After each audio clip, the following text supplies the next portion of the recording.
Dear student, welcome to our channel PKP. आज की class में मैथमेटिक्स का वर्कशीट नंबर 11 देखेंगे, जो कि आपका 30 जुलाई का है। तो प्यारे बच्चों, अगर आप हमारे चैनल पर नए हैं तो सबसे पहले चैनल को सब्सक्राइब कर लें, ताकि आपको न्यू वीडियो की नोटिफिकेशन मिल जाया करे और आप अपनी वर्कशीट को आसानी से कर लें। आज की वर्कशीट थोड़ा लेट हो गई है, क्योंकि थोड़ा सा तबीयत का इशू था, ठीक है, बट कोई नहीं, आपको सभी वर्कशीट टाइम पर मिल जाया करेंगी। सो स्टार्ट करते हैं सांख्यिकी। और जो आपकी पूनम मैम का मेन मोटो ये है कि मैं ये नहीं चाहती हूँ कि आपको सिर्फ वर्कशीट के आंसर्स दे दूँ। वर्कशीट के आंसर्स तो आपको हर जगह ही मिल जाते हैं। मेरा मेन मकसद ये होता है कि जो भी टॉपिक है उस टॉपिक को आपको अच्छे से समझा पाऊँ। अगर आप उस टॉपिक को अच्छे से समझ लेते हैं तो आपके अंदर इतनी क्षमता हो जाती है कि आप उसके आंसर्स खुद कर सकते हैं। तो मेन मेरा मकसद ये होता है कि मैं आपको कैपेबल बनाऊँ कि आप खुद ही क्वेश्चन के आंसर्स को करें, ठीक है। तो इसलिए चैनल के साथ ज़रूर जुड़िए। टॉपिक है आज का सांख्यिकी, जिसको बोलते हैं स्टैटिक्स, ठीक है। स्टैटिक्स में जब भी आप देखते हैं तो यहाँ पर आपको एक दिखाई देता है इंटरवल। जब ये इंटरवल जो दिखाई देता है, जिसमें लिखा होता है 10 से 20, 20 से 30, 30 से 40, जो ये पॉइंट्स लिखे होते हैं, ये हैं क्या? तो इनमें जो ये पहला वाला होता है, इसे बोला जाता है निम्न वर्ग सीमा। और जो ऊपर वाला होता है, ये लास्ट वाला होता है, इसको बोलते हैं ऊपरी वर्ग सीमा, ठीक है। तो ये क्या है? सीमाएं हैं, लिमिट है। 40 से 45 इसकी लिमिट है, यानी कि 40 से 45 के बीच में कुल कितने लोग हैं या कितनी वजन है, ठीक है। तो ये बताना है। तो ये क्या हो गया इसका? Lower limit. ये हो गया अपर लिमिट। लोअर लिमिट को क्या बोलते हैं? निम्न वर्ग सीमा। अपर लिमिट को क्या बोलते हैं? अपरिवर्ग सीमा, ठीक है। उस वर्ग अंतराल का न्यूनतम मान और वर्ग अंतराल का अधिकतम मान, ठीक है। इतना समझ आ गया होगा। प्रत्येक वर्ग का चिन्ह, प्रत्येक वर्ग का वर्ग चिन्ह निम्न वर्ग सीमा प्लस ऊपरी वर्ग सीमा अपॉन में 2। जैसे ये 40 और 45 है, तो ये निम्न हो गया, ये अपर हो गया। इन दोनों को आप प्लस कर दीजिए और इसको 2 से भाग दे दीजिए, तो 85 आ जाएगा। 85 को 2 से कट कर देंगे तो ये आ जाएगा 42.5, ठीक है। तो ये जो 42.5 आया, ये इस वर्ग का वर्ग चिन्ह हो जाता है, यानी कि 40 से 45 का वर्ग चिन्ह क्या हो जाएगा? तो 42.5 हो जाएगा। वर्ग माप क्या होता है?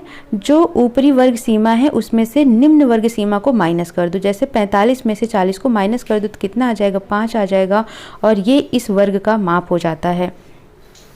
वर्ग अंतराल 50 से 60 की निचली सीमा कितनी है? वर्ग अंतराल 50 से 60 की निचली सीमा कितनी है? तो इसकी निचली सीमा क्या दिख रही है? जो छोटी वाली है, तो क्या हो जाएगी? 55, ठीक है। दूसरा कह रहा है वर्ग अंतराल 45 से 50 का वर्ग चिन्ह। ये देखो, यहाँ पर निचली सीमा पूछा तो क्या हो जाएगा? 55। यहाँ पर वर्ग चिन्ह पूछा तो वर्ग चिन्ह क्या होता है? निम्न और अपर को जोड़ दो। तो यहाँ क्या है? निम्न 45 है, अपर क्या है? 50 है। इन दोनों को जोड़ दो। किससे भाग दोगे? 2 से डिवाइड कर दो, तो ये हो जाएगा आपका 5। 95 आ जाएगा, और 95 को 2 से कट कर दो तो ये हो जाएगा 2 4 जा 8, 2 7 जा 5, 2 पॉइंट, ठीक है। तो 47.5 आ जाएगा। जब 95 को 2 से डिवाइड करोगे तो 47.5 आएगा। तो राइट आंसर आपको यहाँ पर लिख देना है 47.5, यानी जो 45 से 50 का वर्ग चिन्ह है वो 47.5 आएगा, ठीक है। वर्ग माप क्या है? किसका वर्ग माप पूछा इन्होंने? मान लो कि वर्ग माप इन्होंने इसका पूछ लिया हो, ठीक है। ओके, तो वर्ग माप, अच्छा, यहाँ का वर्ग माप पूछा इन्होंने कि यहाँ वर्ग माप क्या होगा, ठीक है। ये जो आपको दिख रहा है, यहाँ वर्ग माप क्या होगा ये बताना है। तो अब आप देखो, ये कहाँ से कहाँ तक है? 40 से 45 से, दूसरा 45 से 50 से, तो ये कहाँ से होगा? 50 से 55 होगा। कहाँ से कहाँ तक? 50 से 55। तो आपको यहाँ पर क्या लिख देना है? 50 से 55 वर्ग माप होगा। कहाँ का? यहाँ का, ठीक है। तो समझ आ गया आपको? इतनी पॉइंट्स आपको पहले नोट करनी है। अभी यहाँ पर देखो, उदाहरण देख लेते हैं। 35 लोगों का वजन किलोग्राम में दिया गया है। ये आपको नंबर्स दिए हुए हैं, इनको क्या करना? हमेशा असेंडिंग आर्डर में लिखना, यानी कि बढ़ते हुए क्रम में लिखना। सबसे छोटी नंबर, फिर उससे बड़ी नंबर, फिर उससे बड़ी नंबर, इस तरीके से करके आप लिखेंगे तो आपको ये असेंडिंग ऑर्डर में मिल जाता है। बराबर वर्ग अंतराल लेते हुए बारंबारता बंटन सारणी को पूरा करना है आपको, ठीक है। अब यहाँ पर देखो, सबसे पहले इस लाइन को कंप्लीट करिए। तो इस लाइन में 40 से 45 है, 45 से 50 है, तो दूसरा क्या हो जाएगा? तीसरा 50 से 55 हो जाएगा, ठीक है। इसको कंप्लीट कर लीजिए। यहाँ पर टैली चिन्ह ये होता है, जैसे 5 लिखना है ना तो 4 लाइन खींचकर इस तरीके से कट कर दो तो ये होता है मिलान चिन्ह। तो यहाँ पर 5 थी बारंबारता इसकी, तो 5 टैली चिन्ह इस तरीके से बन गई। यहाँ पर बारंबारता कितनी है, 7 है, तो यहाँ पर फिल करो। 7 कैसे बनाओगे, पहले तो आप 5 बना लो, 5 बना लो, फिर उसके बाद 2 और बना लो, तो ये हो गया टैली चिन्ह किसका, 7 का। अब यहाँ पर देखो कुल कितने सदस्य हैं, यानी मिलान चिन्ह में देखो 5 5 10 1 11, तो यहाँ पर क्या लिखोगे, 11 लिख दोगे। ठीक है, इसमें देखो टैली चिन्ह क्या दिया इन्होंने, 5 5 2 7 दिया हुआ है, तो यहाँ पर क्या लिख दोगे, 7 लिख दोगे। ठीक है, अब यहाँ पर इन्होंने 5 दिया है तो 5 का टैली चिन्ह बना दो। ठीक है, तो इस तरीके से आपको कंप्लीट करनी है इस सारणी को, इस टेबल को। ठीक है, तो समझ आ गया होगा। अब है माध्य, माध्यक और बहुलक क्या होते हैं। तो माध्य होता है कि औसत निकालना किसी का। ठीक है, जैसे मान लो कि जो भी संख्याएं दी हुई हैं, जितनी भी संख्याएं दी हुई हैं उनको जोड़ लो और जितने हैं उनसे भाग दे दो। तो अवर्गीकृत बारंबारता के लिए यदि x1 x2 x3 dot dot xn आंकड़े हैं तो माध्य हो जाता है x x bar is equal to summation x upon में n। ये क्या है, जितने भी नंबर दिए हैं उनका योग है, अपान में कितने नंबर हैं उससे भाग दे दो, तो ये निकल जाता है माध्य। वर्गीकृत बारंबारता बंटन के लिए तो ये फॉर्मूला हो जाता है x bar is equal to summation f into x upon में समेशन f। ठीक है, ये फॉर्मूला बन जाता है इस तरीके से, जहाँ पर जो f है वो क्या है, वर्ग की बारंबारता है जिसको फ्रीक्वेंसी बोलते हैं, और जो x है वर्ग का वर्ग चिन्ह है। ठीक है, तो नोट कर लेना है इसको। माध्यक क्या होता है, माध्यक का मतलब जो बीच में हो। माध्यक निकालने के लिए पहले आंकड़ों को आरोही या अवरोही क्रम में लिखते हैं। जैसे अगर मान लो, एक एग्जाम्पल दिखाती हूँ, ये संख्या दी हुई है, इतना ही सिर्फ ले लेते हैं और इसका आपसे माध्य पूछा जाए तो देखो यहाँ पर कितनी संख्या है, 1 2 3 4 5 3 3 6 7 है ना, 7 संख्याएं हैं ये यहाँ से यहाँ तक। तो इसका माध्य क्या हो जाएगा, 3 इधर से हटा दो, 3 इधर से हटा दो, ये बीच वाली जो संख्या हो गई वो इसका माध्य हो गई। तो माध्य के लिए सबसे पहले तो जो भी नंबर दिया है उनको आरोही या अवरोही में लिख लो, फिर अगर विषम है तो सबसे बीचों बीच वाली संख्या ले लो, और अगर विषम नहीं है, जैसे मान लो कि इसमें हम एक और लिख देते हैं, तो ये क्या हो गई, अब सम संख्या हो गई, 4 4 8 हो गए ना। तो जब सम संख्या हो जाए तो जो बीचों बीच की 2 संख्याएं हैं, यानी कि 3 इधर भी छोड़ रहे हैं हम, 3 इधर भी छोड़ रहे हैं, जो बीचों बीच की दोनों संख्याएं इनको जोड़ लो और जोड़ के 2 से भाग दे दो, यही हो जाएगा इसका माध्यक। ठीक है, तो समझ आ गया। अब यही फार्मूला यहाँ पर लिखा हुआ है, यदि विषम संख्या हो तो माध्यक बराबर n+1/2 प्रेक्षण का मान, और n सम हो यानी कि इनकी संख्याएं सम हो 8 10 15 8 10 16 इस तरह, तो माध्यक का फॉर्मूला हो जाएगा n/2 प्लस n+1/2 अपॉन 2 वे प्रेक्षण का मान, और यहाँ पर n क्या है, आंकड़ों की संख्या है। तो ये समझ आ रहा है ना आपको। एक एग्जांपल दिखा देती हूँ। मान लो एक हमने नंबर लिया क्या, 2 4 5 7 9 10, ठीक है, ये हमने ले लिया।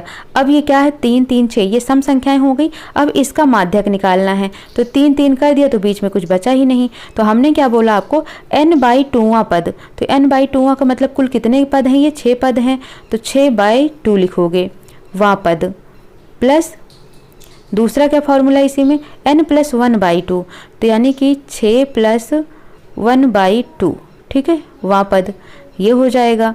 तो अब यहाँ पर अपॉन में क्या करना है, 2 करना है। तो अब देखो आप यहाँ पर स्टूडेंट्स, 6/2वां पद यानी कि तीसरा पद, 2 3 6, तो तीसरा पद यहाँ पर क्या था, 5 था, तो ये लिख देना है। फिर इसको कट करो, 2 3 6, तो 3 + 1 क्या हो जाता है, 4, और चौथा पद तो यहाँ पर क्या हो जाएगा, 7/2 हो जाएगा। ठीक है, तो 7 5 12, 12/2 तो कितना आ जाएगा, 6 आ जाएगा इस वाले का माध्यक। ठीक है, तो समझ आ गया होगा आपको। अब बहुलक क्या होता है, वह संख्या जो कि सबसे अधिक बार आई होती है वो क्या कहलाता है, बहुलक। जैसे 2 है, 4 है, 3 है, 2 है, 5 है, 6 है, 2 है, फिर 2 है, फिर 8 है। पूछ ले कि इसमें बहुलक क्या होगा, तो सबसे ज़्यादा बार कौन सी संख्या आई है, 2 आई है, 2 सबसे ज़्यादा बार आई है, तो इसका बहुलक क्या हो जाएगा, 2 हो जाएगा। यानी कि जो उस सीरीज में, उस श्रेणी में सबसे ज़्यादा बार है वही उसका बहुलक हो जाता है। 75 और 95 के बीच सभी विषम संख्याओं का माध्य और माध्यक ज्ञात कीजिए। तो सबसे पहले 75 और 95 के बीच की विषम संख्याएं लिखिए। तो 75 के बाद क्या हुआ, 77, फिर 79, 81, 83, 85, 87, 89, 91, 93, ये सारे नंबर लिख दो जो कि किसके बीच में हैं, 75 से लेकर 75 के बीच में, 95 के बीच के जितने भी विषम नंबर हैं उनको यहाँ पर आपको लिख देना है। ठीक है, फिर अगर इसका माध्य निकालना है तो माध्य बराबर क्या होता है, समेशन x अपॉन में n, समेशन x अपॉन में n, और समेशन x का मतलब हो गया कि इन वैल्यूज को क्या करो, प्लस कर दो। तो यहाँ आपको दिख रहा है इन्होंने इन सबको क्या किया, प्लस किया। अपॉन में ये कुल कितनी है, 1 2 3 4 5 6 7 8 9, कुल कितनी है, 9 है। तो 9 से क्या कर दिया, डिवाइड कर दिया। तो जब इनको प्लस किया तो ये आ गया 765 अपॉन में क्या हुआ, 9, और 9 से इसको कट करेंगे, 9 8 जा 72, 9 5 जा 45। ठीक है, तो इस तरीके से 85 आ जाएगा। ये क्या आ जाएगा, 75 और 95 के बीच के विषम संख्याओं का माध्य आ जाएगा। अब माध्यिका निकालना है तो कुल कितनी संख्याएं हैं, 9 संख्याएं हैं। तो हमने क्या बोला, बीचों बीच 9 को ऐसे करना है n प्लस 1 बाई 2वां पद। ठीक है, ये फार्मूला होता है किसके लिए, विषम के लिए। अगर n क्या है, विषम है, तो ये वाला फार्मूला लगता है n प्लस 1वां बाई 2। तो कितना हो जाएगा ये 10/2, तो कितना हो जाएगा, 2 पंचे 10, यानी कि 5वां पद। अब 5वां पद इस सीरीज में देखोगे तो कौन सा आ रहा है, 85 आ रहा है। तो इसका मतलब माध्यक भी कितना हो जाएगा, 85 हो जाएगा। निम्नलिखित आंकड़ों का बहुलक क्या है, तो कौन सी संख्या सबसे ज़्यादा बार आई है, इसमें चेक करो। तो 15 15 15 15 15 5 टाइम आई है, सबसे ज़्यादा बार 15 आई है। तो इसका बहुलक क्या हो जाएगा, 15 हो जाएगा। अब आपको क्या करना है, क्वेश्चंस के आंसर करने हैं, स्वयं प्रयास कीजिए। प्रथम 6 पूर्ण संख्याओं के वर्गों का माध्य निकालना है। तो पहले क्या करना है, प्रथम 6 संख्याओं का पूर्ण वर्ग निकाल लो। ठीक है, प्रथम 6 पूर्ण संख्याओं का। तो प्रथम 6 पूर्ण संख्याएं हैं कौन सी, 0 नेचुरल संख्या है, पूर्ण नहीं है। तो कहाँ से लिखना है, 1 2 3 4 5 6। ठीक है, कितने का बोला इन्होंने, 6 पूर्ण संख्याओं का। इसका वर्ग निकाल लो। तो 1 का स्क्वायर 1 का हो जाएगा, 2 का स्क्वायर 4 हो जाएगा, 2 दूनी 4, 3 का स्क्वायर 3 त्रिक 9, 4 का स्क्वायर 4 4 जा 16, 5 का स्क्वायर 50 25, 6 का स्क्वायर 6 छंग 36। ठीक है, इस तरीके से सबका क्या आ गया, वर्ग आ गया। अब इसका माध्य निकालना है। तो माध्य के लिए होता है x bar is equal to summation x upon में n। तो क्या करना है, अब इन सबको प्लस कर देना है। जो भी ये वर्ग आया है ना, इसको प्लस कर दीजिए। अपॉन में कुल कितने संख्याओं का, 6 संख्याओं का, तो 6 से भाग दे दीजिए। अब जब इसको प्लस करोगे तो कितना आएगा, ये 5 4 4 1 5 हो गया। ठीक है, और 25 5 कितना हो गया, 30 हो गया। ठीक है, और 16 और 9 कितना होता है, ये भी 25 होता है। तो 30 और 25 जोड़ोगे तो 55 हो जाएगा, और 55 और में 30 जोड़ोगे तो 85 हो जाएगा, और 85 में 6 जोड़ोगे तो ये 91 हो जाएगा। अपॉन में क्या हो गया, 6 हो गया। ठीक है, 6 5 11,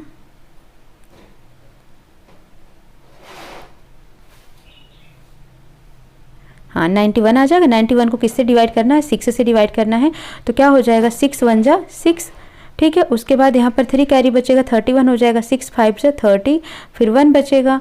तो कितना हो जाएगा, फिर से 6 1 जा 6, फिर 4 बचेगा, फिर 6 6 जा 36, फिर 4 बचेगा। तो ये ऐसे चला जाएगा, यानी कि इसका जो माध्य आ जाएगा वो 15.166 आ जाएगा। ठीक है, तो क्या करना है, जो भी प्रथम 6 पूर्ण संख्याएं हैं उनको लिख लो, फिर उनका वर्ग निकाल लो, उनको जोड़ दो और 6 से भाग दे दो। तो ये प्रथम पूर्ण संख्याओं के वर्गों का माध्य हो जाता है। क्वेश्चन नंबर 2 है, आरोही क्रम में व्यवस्थित निम्नलिखित प्रेक्षण का माध्यांक कितना है, माध्यक कितना है, 25 है। यानी कि माध्यक दे रखा है, x का मान निकालना है। तो कितनी संख्या, पहले ये काउंट करो, 1 2 3 4 5 6 7 8 9 10। तो ये 10 क्या हो गई, सम संख्या हो गई। तो हम कैसे लिखेंगे, माध्यक क्या होता है, माध्यक बराबर ये हो जाएगा 10/2वां पद प्लस 10/2 प्लस 1वां पद। यही तो होगा, ये क्या है, फॉर्मूला है। ठीक है, n/2वां पद प्लस n/2 प्लस 1वां पद अपॉन में क्या है, 2 है। ये किसके बराबर होगा, माध्यक के। माध्यक कितना है, 25 है। ठीक है, तो 25 किसके बराबर होगा, 2 पंचे 10, यानी कि कौन सा पद, पांचवां पद, और पांचवां कितना है, x + 2 है। ठीक है, फिर 2 पंचे 10 और 5 1 6 हो जाएगा, छठा पद कितना है, x + 4 है, तो ये भी लिख दो, अपॉन में क्या हो जाएगा, 2 हो जाएगा। अब इनको जोड़ो तो x + x कितना हो जाएगा, 2x हो जाएगा, और प्लस कितना है, ये 4 और 2 कितना हो जाएंगे, 6 हो जाएंगे, किसके बराबर हो जाएगा, ये 25 दूना 50 के बराबर हो जाएगा। यानी 2x + 6 किसके बराबर हो गया, 2x + 6 बराबर हो गया 50 के। तो अब इस इक्वेशन को करना है आपको सॉल्व। तो 2x + 6 बराबर हो गया 50, तो 2x बराबर हो गया 50 में से 6 माइनस कर दो, कितना हो जाएगा, 44 हो जाएगा। तो x बराबर आ जाएगा 22, यानी कि 44 को 2 से भाग दे दोगे, इस तरीके से कट कर दोगे तो x = आ जाएगा 22, यानी कि इसका जो x का मान वो कितना आएगा, 22 आ जाएगा। ठीक है, डायरेक्टली ऐसे भी कर सकते हो कि बीच के दोनों को योग निकाल लो, बीच के दोनों का योग निकाल के 2 से भाग दो, तो इसको किसके बराबर कर दोगे, 25 के, 25 दिया हुआ है माध्यक, इसको क्रॉस गुणा कर दो। ठीक है, और यहाँ पर 2x हो गया और 4 + 2 कितना हो गया, 6 हो गया, और इधर क्रॉस गुणा कर दिया हमने, मल्टीप्लाई 25 दूना क्या हो गया, 50 हो गया। 2x बराबर क्या हो गया, ये इधर +6 इधर जाएगा माइनस होगा, 44 आ जाएगा। तो x बराबर क्या हो जाएगा, 22। ठीक है, तो कैसे भी निकालोगे आप इसको, x का मान क्या मिल जाएगा, 22 मिल जाएगा। दिए गए अक्षरों का बहुलक ज्ञात कीजिए, कौन सा ऐसा नंबर है जो सबसे ज़्यादा बार आया, आपको ये चेक करना है। तो मुझे तो यहाँ पर s दिख रहा है 4 टाइम पर, बाकी ऐसा कोई नंबर नहीं है जो 4 टाइम पर आया हो, तो इस अक्षर का बहुलक क्या हो जाएगा, s हो जाएगा, राइट आंसर। ठीक है, तो समझ आ गया होगा आपको। सो कमेंट सेक्शन में मैसेज कर सकते हैं। मिलते हैं नेक्स्ट सेशन में, but please do like share subscribe.